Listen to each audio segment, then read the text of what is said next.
You actually went, I'm a scientific guy. I'm going to actually, find out. And I'm going to check. And I'm going to look back. Is the Yale study, did it even actually happen? Was it properly done? Well, and that's what, I mean, so I'm quite sceptical. A lot of my previous stuff is looking at, say, claims of the paranormal or psychology of luck, and I'm pretty sceptical about some of those ideas.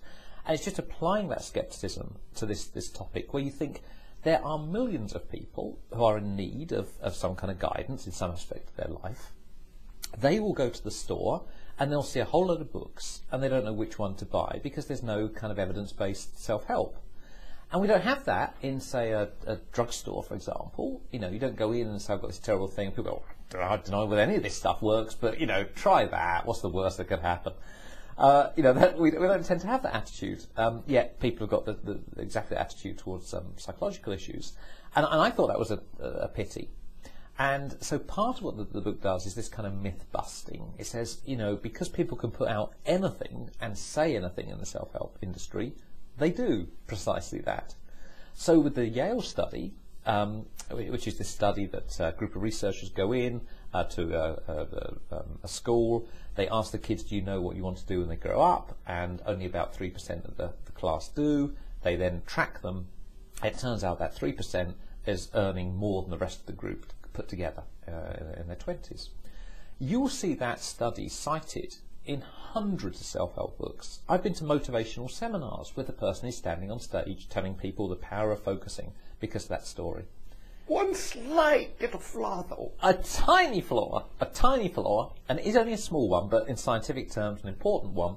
That study does not exist. It's never been conducted. Someone's made it up. We can't even find the study that it might have been based on. So what I find stunning is that people will be, you know, encouraging their kids to focus early on in certain careers on the basis of a study that does not exist. And that's terrible. And so the book is about exposing some of those myths. The visualization idea. You know, visualize your perfect self. It's good for your motivation. No, it's not. People have done the work. It's terrible to visualize yourself being thinner or successful or getting the A grade, because all of those things require a lot of work, and as soon as you start to put that work in, you realize this dream is not going to become a reality overnight, you become discouraged.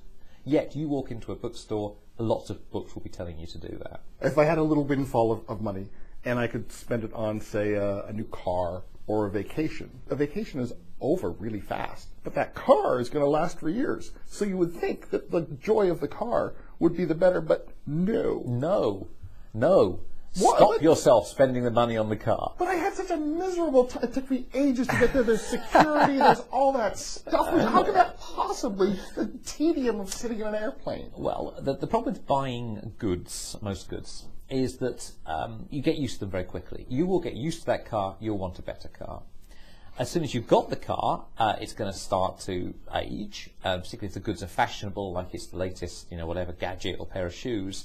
They're not going to be quite so fashionable next year. So you're on this treadmill of always wanting the next new thing. The good thing about your vacation, and there are several good things about it. One is, you're absolutely right, it might be hell in terms of security and flights and whatever, but over time you'll edit that stuff out. This is the way your memory works. You won't remember the security cues, you will remember the good times you had on the vacation, so over time it gets better.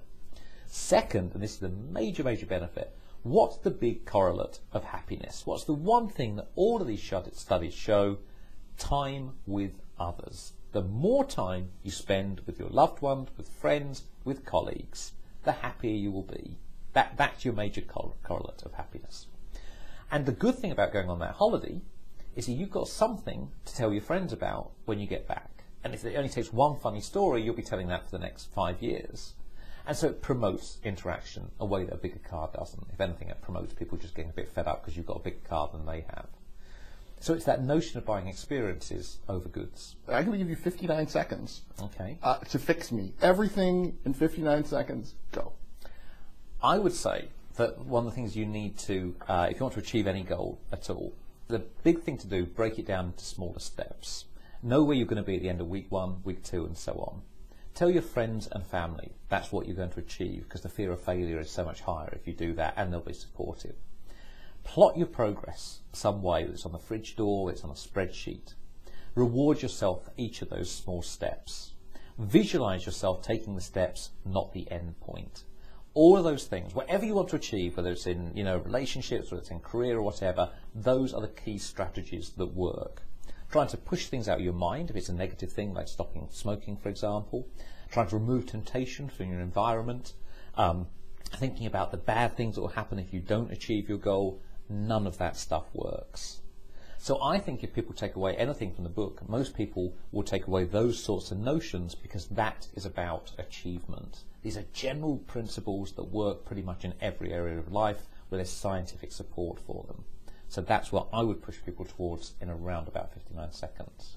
The book is 59 Seconds, Think a Little, Change a Lot. And I've been speaking with the author, Richard Wiseman. 59 Seconds is published by Random House of Canada.